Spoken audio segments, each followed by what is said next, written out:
Friends, कैसे हैं आप सब। आज हम बात करने वाले हैं हार्ट वॉल्व्स के बारे में। हार्ट वॉल्व्स एक बहुत इंटरेस्टिंग टॉपिक है। ठीक है, आज हम बात करने वाले हैं कि हार्ट वॉल्व्स कितने टाइप का होता है। तो हम टाइप्स डिस्कस करेंगे और डिसऑर्डर्स क्या क्या होते हैं वॉल्व्स के। ठीक है, और भी काफ़ी सारे टॉपिक्स है जो आज हम डिस्कस करने वाले हैं। फर्स्ट ऑफ ऑल हम देखते हैं कि जो एवी वॉल्व्स होते हैं। देखो, एवी वॉल्स का मतलब क्या हुआ? एटीरियो वेंट्रिकल वॉल्स। एटीरियो वेंट्रिकल्स यानी एट्रियम और वेंट्रिकल के बीच में जो वॉल होता है उसको हम एटीरियो वेंट्रिकल वॉल्स बोलते हैं। और सेमी ल्यूनर वॉल का मतलब क्या हुआ? देखो, सेमी ल्यूनर मीन्स जब देखो, सेमी मीन्स हाफ और ल्यूनर मीन्स क्या हुआ? चांद। ठीक है, जब चांद आपका आधा हो जाता है तो इस तरह का दिखाई देता है। तो इस तरह की शेप होती है इस वॉल्व की। ठीक है, इसको हम इससे रिप्रेजेंट किया हुआ है यहाँ पे। ठीक है, first of all AV valves कितने तरह का होता है? राइट एट्रियम में होता है, राइट एट्रियम और वेंट्रिकल के बीच में होता है, और लेफ्ट एट्रियम और वेंट्रिकल के बीच में होता है। ठीक है, इसमें हमने देखा था ट्राइकस्पिड होता है, इसमें बाइकस्पिड होता है। मैं आपको पिक्चर में भी शो करूंगी। ठीक है, और सेमी ल्यूनर में क्या होता है? पल्मोनरी के बीच में होता है, पल्मोनरी का होता है, और एक होता है एरोटिक वॉल्व होता है। ठीक है, तो फर्स्ट ऑफ ऑल मैं इसके बारे में डिस्कस आपसे करूंगी। ठीक है, तो यहाँ पे अगर आप देखो तो इस साइड ये वाला आपका कौन सा साइड होगी? लेफ्ट साइड, और ये आपकी राइट साइड है। तो राइट साइड में हमने कौन सा देखा था? राइट साइड में ट्राइकस्पिड था। ठीक है, तो यहाँ पे ट्राइकस्पिड आपको दिखाया हुआ है, राइट एट्रियो वेंट्रिकल वॉल्व है। ठीक है, तो यहाँ पे अगर आप देखो तो यहाँ पे ये एट्रियम है और ये आपका वेंट्रिकल है। तो एट्रियम और वेंट्रिकल के बीच में इस जगह पे क्या है? आपका वॉल्व है। ठीक है, तो ये यहाँ पे शो किया हुआ है कि यहाँ पे थ्री कस्पिड है यहाँ पे, इसको हम ट्राइकस्पिड बोल रहे हैं। और यहाँ पे अगर आप देखो एट्रियम और वेंट्रिकल के बीच में बाइकस्पिड का है। ठीक है, इसको मिट्रल वॉल्व भी बोल देते हैं। ठीक है, तो यहाँ पे बाइकस्पिड है, तो 1 और 2 बस हम बाइकस्पिड और मिट्रल वॉल्व से हम इसको रिप्रेजेंट करते हैं।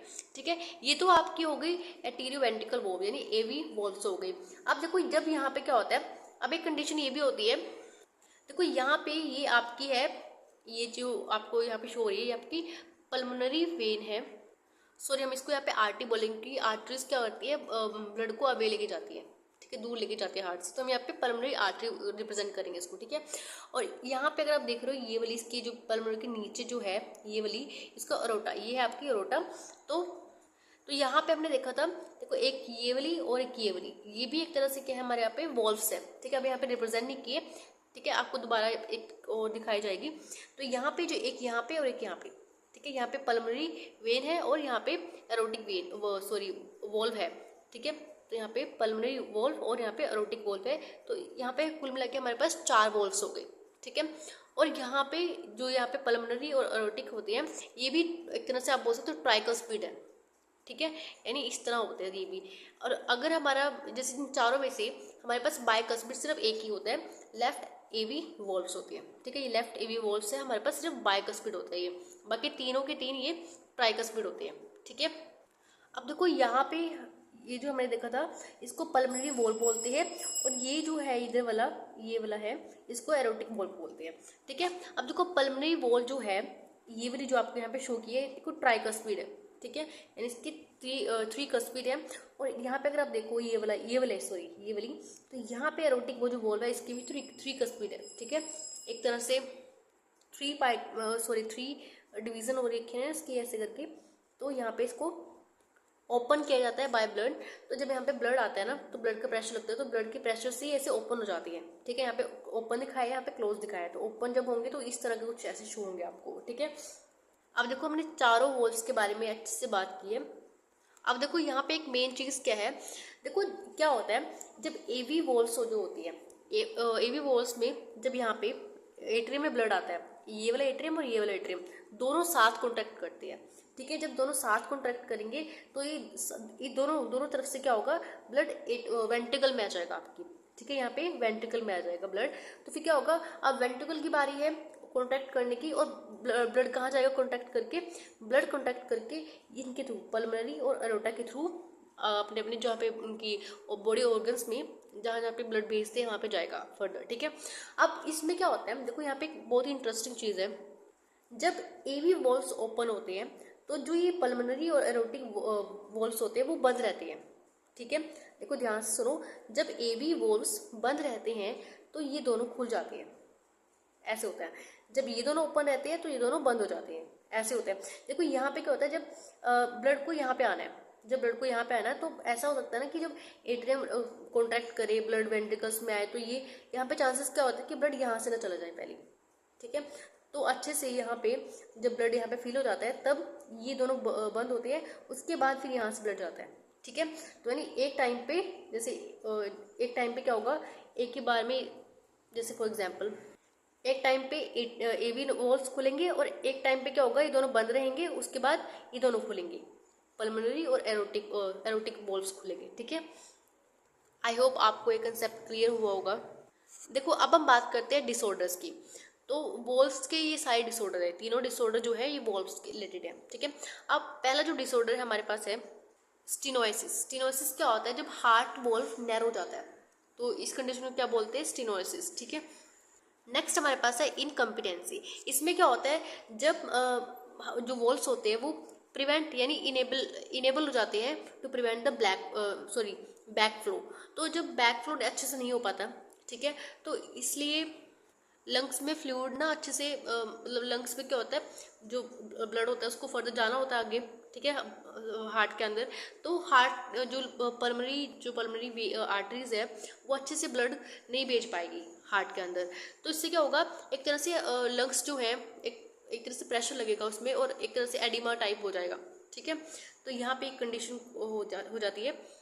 नेक्स्ट हमारी हार्ट मर्मर्स। हार्ट मर्मर्स क्या होती है, देखो ये कैसी कंडीशन होती है, जब हार्ट साउंड होती है ना वो एबनॉर्मल हो जाती है। हार्ट साउंड क्या होती है, लब डब लब डब। देखो अब हम बात करेंगे इसी कंडीशन के ऊपर, जो ये है ना हमारे पास एबनॉर्मल हार्ट साउंड है। अब पहले हम देखेंगे कि हार्ट साउंड क्या होती है, उसके बाद हम डिस्कस करेंगे, ठीक है। देखो हार्ट जो साउंड है, हार्ट साउंड 4 टाइप की होती है। तो फर्स्ट हमारे पास होती है HS1। HS मतलब क्या होता है, यहाँ पे हार्ट साउंड को रिप्रेजेंट कर रहे हैं HS से। तो heart sound 1, heart sound 2, heart sound 3। देखो एक और भी होती है हार्ट साउंड 4, वो आगे मैं आपको दिखाऊंगी, ठीक है। तो हार्ट साउंड 1 में क्या होता है, लब की आवाज़ आती है, और हार्ट साउंड 2 में क्या होता है, डब की आवाज़ होती है, लब डब, ठीक है। तो यहाँ पे लब और डब जो होता है ये साउंड कोज करते हैं हार्ट साउंड 1 और हार्ट साउंड 2। अब हम बात करते हैं हार्ट साउंड 3 और हार्ट साउंड 4 में क्या होता है, इनमें ना साउंड नहीं आती। इसका भी एक रीज़न मैं आपको बताऊंगी, ठीक है। और देखो फर्स्ट ऑफ ऑल बात करते हैं, जब क्या होता है लब साउंड किस वजह से आती है। फर्स्ट ऑफ ऑल देखो जो हमने वॉल्व्स पढ़े थे ना ऊपर, अभी ये वॉल्व्स, ठीक है, एवी वॉल्व्स पढ़ा था, ठीक है, पल्मोनरी वॉल्व्स, तो इनकी वजह से साउंड आती है, ठीक है। अब यहाँ पे क्या होता है, हमने देखा था एवी वॉल्व्स, तो यहाँ पे लॉन्ग और बूमिंग क्या होता है, बूमिंग यानी गूंजने वाली आवाज़, booming sound due to the closure of AV valves, यानी जब एवी वॉल्व बंद हो जाता है, ठीक है। हम देखा था ना एवी वॉल्व कैसे बंद होता है, तो जब एवी वॉल्व्स बंद हो जाता है ना, तो उस टाइम पे ऐसी आवाज़ आती है, लब की आवाज़ आती है, लब की, ठीक है, जिसको हम स्टेथोस्कोप में वो भी करते हैं, साउंड भी करते हैं, ठीक है। जो वो लब डब की जो हम आवाज़ सुनते हैं ना, वो लब डब की आवाज़ होती है, यानी HS2 और HS1 की जो आवाज़ होती है ना, लब डब, तो वही हम स्टेथोस्कोप में सुनते हैं, ठीक है। वही हम स्टेथोस्कोप में देख के पता लगा सकते हैं कि कैसी साउंड है, ठीक है। उसके अकॉर्डिंग हम हार्ट देखते हैं कैसी कंडीशन में है, ठीक है। अब फर्स्ट हमने देखा थी लॉन्ग और बूमिंग साउंड होती है ड्यू टू द जब क्लोज होता है एवी वॉल्व, ठीक है। और HS2 जो होती है डब, जिसकी डब आवाज़ होती है, उसमें क्या होता है, शॉर्ट और एक तो शार्प साउंड होती है due to the closure of semilunar valve. हमने सेमी ल्यूनर वॉल्व भी देखा था ऊपर, ठीक है। देखो जब एवी वॉल्व्स बंद होंगे, ध्यान रखना, एवी वॉल्व जब बंद होती है तो कैसी आवाज़ आती है, लब की आवाज़ आती है, जिसको हम HS1 भी बोलते हैं, ठीक है। HS1 साउंड ये कोज करता है, जिसका लब साउंड होती है, ठीक है। और सेमी ल्यूनर वॉल्व जो होता है ये कौन सी साउंड कोज करता है, HS2, जिसको हम बोलते हैं डब, ठीक है। ये क्या होती है, शॉर्ट होती है, शॉर्ट और शार्प साउंड होती है, ठीक है। और ये वाली कैसी होती है, लॉन्ग और बूमिंग साउंड होती है, यानी गूंजने वाली साउंड होती है। नेक्स्ट हमारे पास है HS2। अब HS2 क्या होता है, due to the rushing of blood from atria to ventricles. तो यहाँ पे जब ब्लड रश होता है एट्रिया से वेंट्रिकल तक, तब इसमें एक साउंड आती है, ठीक है। लेकिन हम इस साउंड को ना एक तरह से डिटेक्ट नहीं कर सकते, ठीक है, इसलिए इसके भी काफ़ी सारे रीज़न होते हैं। पहला एक ये होता है कि हमने एक एपिकार्डियल फैट के बारे में हमने डिस्कस किया था। एपिकार्डियल जो फैट होते हैं वो हार्ट के अराउंड होता है, येलोश कलर का दिखाई देता है, तो वो भी क्या करता है, इस आवाज़ को दबा लेता है, यानी उसके मोटिव लेयर होने की वजह से उस आवाज़ को अच्छे से नहीं सुन पाते, ठीक है, वो स्टेथोस्कोप में नहीं आ पाती वो आवाज़, ठीक है। तो हम HS3 और 4 को डिटेक्ट नहीं कर सकते बाय स्टेथोस्कोप, ठीक है। तो यहाँ पे एक बार और देख लो कि जो ब्लड होता है जब एट्रिया टू वेंट्रिकल जाता है उसकी साउंड होती है, ठीक है।